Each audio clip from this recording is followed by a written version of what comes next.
guys, this is Brian here with Gamechurch. We're at PAX 2010 in Seattle, Washington, and we're here checking out Gears of War 3. We're here with Chris Wynn, and he's going to tell us a little bit more about the game. So Chris, tell us a little bit about Beast Mode. It's coming out, it's one of the new features, everybody's talking about it. What's that like? Yeah, so at its core, it's a 5-player cooperative experience. A lot like we have in Horde, where you're playing 5 players against the enemy AI.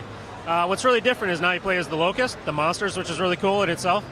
And each monster has a different ability, so the game is really about pairing up those different abilities, those different classes, to find the right combination to put together on your team to go out and find where the enemy humans have fortified on the map and you want to destroy them all.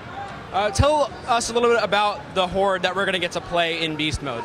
Yeah, and so we're still kind of refining which locusts exactly are going to be in there. We have 11 here at PAX. We're still looking at it. We're probably going to have a pretty good number, probably around 15 to 20, somewhere in that range, when we actually launch the game. But it's everything from all the way from down to the little ticker, which a lot of people love. He's a lot of fun to play, all the way to the Berserker, which was in Gears 1, making a comeback. Really cool effect there where she's blind, so the screen kind of changes, hard to see. And there's also some new beasts as well. There's Armored Cantus, which is like the Cantus from Gears 2, but it's full armor like a knight, very hard to kill, almost invulnerable.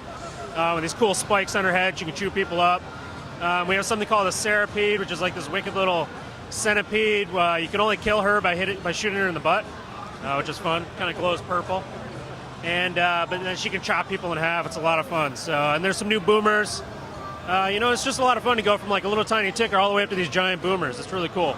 Tell us a little bit about some of the new weapons that you're introducing in the game. We've got, there's going to be some new guns, some new grenades. Tell us a little bit about that. Yeah, so we obviously talked about the Pendulum Lancer. It's the old school Lancer before the Chainsaw Lancer. It's got a big knife on the end. You can impale people on the end of it. We have a new sawed-off shotgun. It's really very powerful, really cool.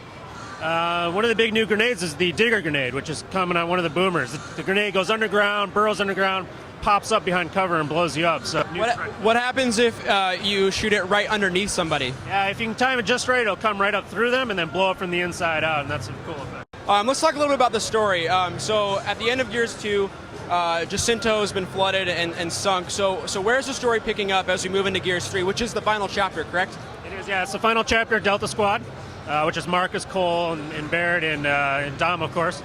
And so we start 18 months after the sinking of Jacinto. Humankind's really stranded across the planet. There's no real kind of, there's no coalition of order government anymore. It's kind of collapsed and everybody's on their own. And the planet is being infected by the emulsion, which is the energy source of the planet. It's infected these really nasty bad guys that mutate when you shoot them.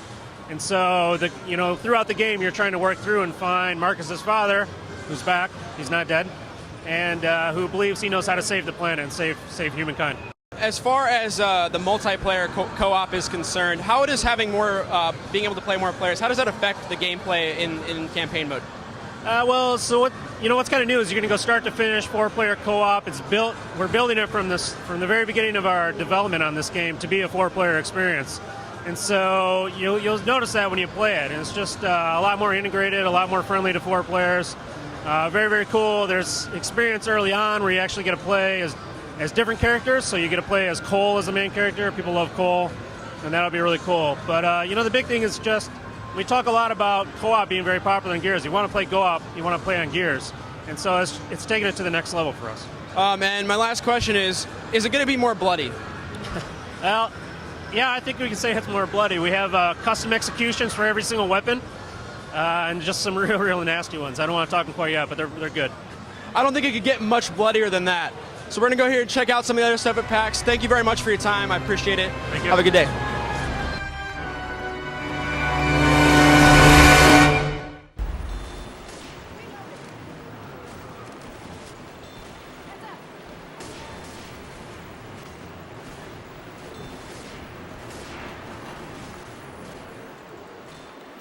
You guys getting hungry? Seriously, already? Yeah. Really? Whatever.